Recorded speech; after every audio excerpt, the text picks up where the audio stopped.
Hello, you wonderful people. So for today's video, I'm going to share some thoughts and theories I had about the trailer that came out for Doctor Strange in the Multiverse of Madness. If you haven't seen it already, I'll include a link to it in the description down below. But obviously, first and foremost, I think it's interesting. I don't know why, because I guess maybe me and maybe other people had this, like, you know, preconceived notion that maybe some of what would be the what would basically be the leading off point for this movie would be what he did in No Way Home, that there still be some after effect of it, which maybe it was, but it seems like basically Strange did something in this movie to protect the universe.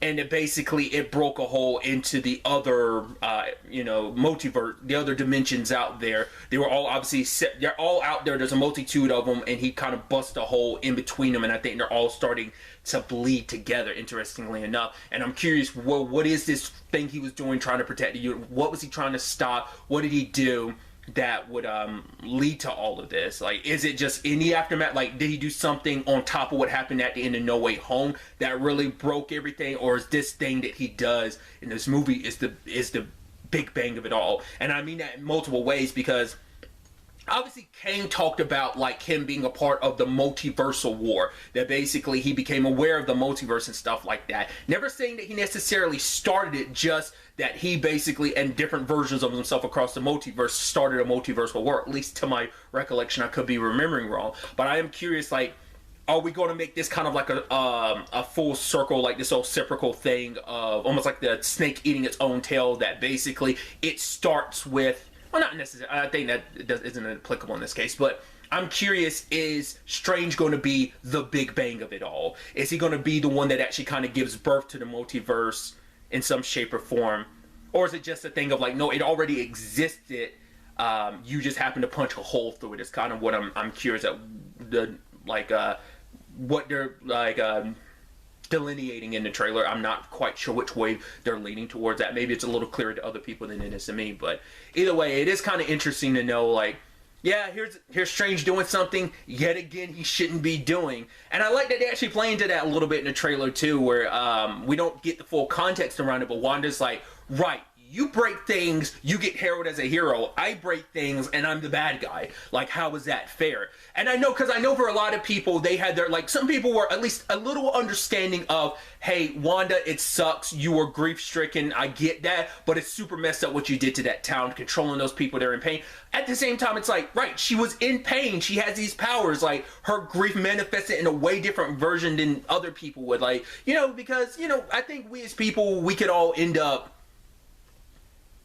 down that path of just like how her powers kind of got the best of her. She lost herself in it. She lost herself in her grief. And I think like that's a very human thing to do. So, but I think for a lot of people, their issue was like, oh man, you did all this terrible stuff and you just got to get away with it. It's like, I think people kind of misconstrued a lot of that ending, because I'm like, the only person that was like understanding was Monica, but in no shape or form was anyone else. Like, and it's like, oh, no one's trying to stop her. I'm like, who's going to stop her? They just saw her take down Agatha in this big old magical battle, and, you know, it's like, who's there actually strong enough to take her down, you know? So that's my thing, too, of like, I think, because I think people jump the gun thinking, like, oh, Wanda gets to just walk away. It's like, no, she didn't just get to walk away. No one was going to bother stopping her, because it's like, what's the point?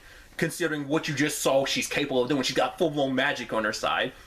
So, and I figured and I think I talked about this in my thoughts and theories about whether or not Wanda would be a villain or not. I wondered, like, you know, we'd probably get little bits here and there about what she did in WandaVision. Like, probably the news coming out, like, man, these Avengers, they be wilding. Like, come on, like, look at what Wanda did. Like, she's more of a threat. It'd be interesting if they used, because I heard someone wonder if, like, they would use, J. Jonah Jameson more, rather than just being like focused on Spider-Man, that he starts like targeting all the other stuff, because this would be a great opportunity to use him to be like, man, look at these superheroes. I mean, Spider-Man, oh my god, look at everything that happened No Way Home, the Statue of Liberty and all that, like, oh, come on, desecrated it doing his fight. Then at the same time, there's the whole situation with Wanda, like, doing what she did. Like, they could really lean into that and play that and use that character to be, well, that character in this universe. If they decide to, I think that'd be pretty interesting. Because, like, and once again, not my own idea. Someone had, like, I'd heard someone kind of suggest that post No Way Home. Especially because from No Way Home, you know, even if people don't remember Peter Parker, they remember the Spider-Man of it all. He got a lot of attention because of the Spider-Man stuff. He went from filming, in that movie alone, went from filming stuff in like his own like home basement or whatever, and then he gets a full-blown studio in it. So he's got a bigger platform now, so you're probably going to see him kind of go off on his rants and stuff like that, which I think would kind of really lean into that, be really interesting. I am really curious, like I said, to get the full context of that conversation, like what leads to that point. Like, what was it? Was it just Strange doing all of this? Was it other elements of him? Like, what sparked that conversation for Wanda? Because I do think it is interesting, like, I mean, what she did was messed up, but it's on a much smaller scale than what he did. But I guess because it's on a much smaller scale, like, no one's aware of what he's done. It's kind of like, no, you get to just do whatever you want to without repercussions. I messed up once. Yes, I did something bad. I'm sorry. There's nothing I could do to repair what I did, but I was grief-stricken and I was lost in that grief, you know? And even later on, we see this, like, even at one point, like, she's got like a bloody wound across her face. We even see like there's the Scarlet Witch Wanda, like, kneeling down with her eyes closed, and then there's another Wanda. Like, is that like a Wanda from a different dimension? Is that her kind of like losing grips with herself? Like, is that, you know, the Scarlet Witch in her versus the Wanda Maximoff? Like, I wonder, is that supposed to be the dual sides of her in that moment, you know?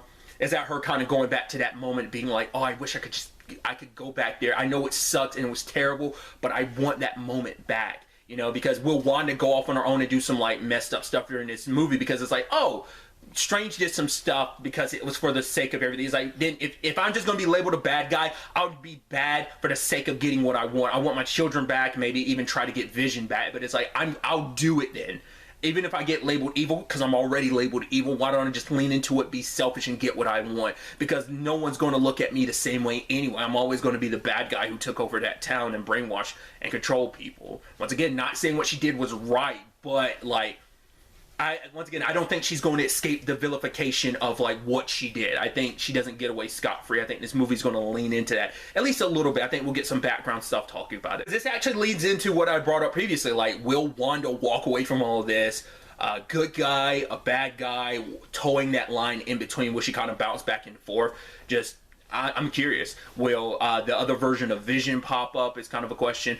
Obviously, like, Agatha, like, she was like, hey, I'm always going to be here, you know, if you, basically, like, Wanda's like, you're going to be here if I ever need you again, or something like that. So will we see a conversation between both of them? Because Agatha knows a lot more about the Scarlet Witch. Obviously, last time we saw Wanda, she was skimming through, well, not even skimming, just like full-blown fast reading, speed reading through the Darkhold. So what knowledge did she obtain?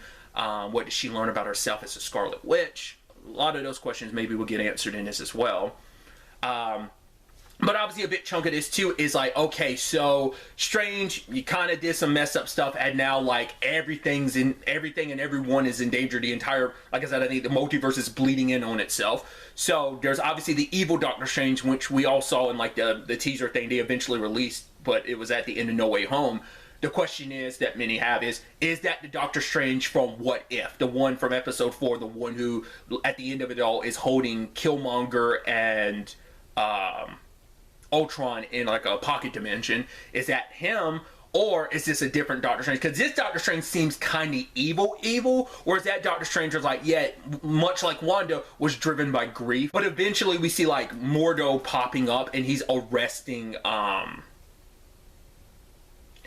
Well, at one point we see Doctor Strange get arrested, and it's like, oh, should we tell him the truth? So I'm like, okay, so whoever this is, it's not the TVA, which I'm wondering, are they going to flow into this in some shape or form? Because where Loki season 1 left off, like how that will tie into this. Will it be in a bigger way? Will it be in a small way?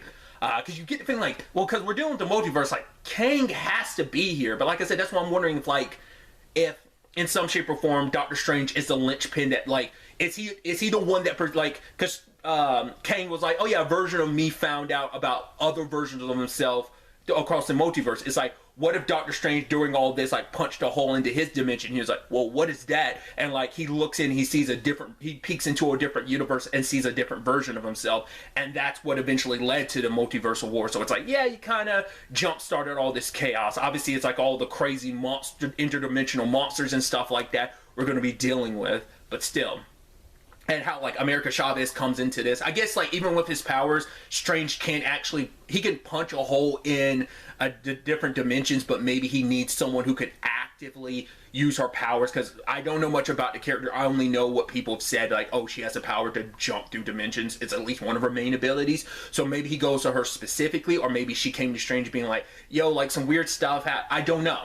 I'm curious to see what her story ends up being and how it flows into like, you know, the rest of the movie. But getting back to it, it seems like there's like some other higher council being like, yo, Strange, we're gonna have to put you on lockdown because you're going too wild, you're doing too much damage, and it's like there's something even bigger here going on. Because it doesn't seem like a Watcher situation, which begs the question, will the Watcher pop up or not?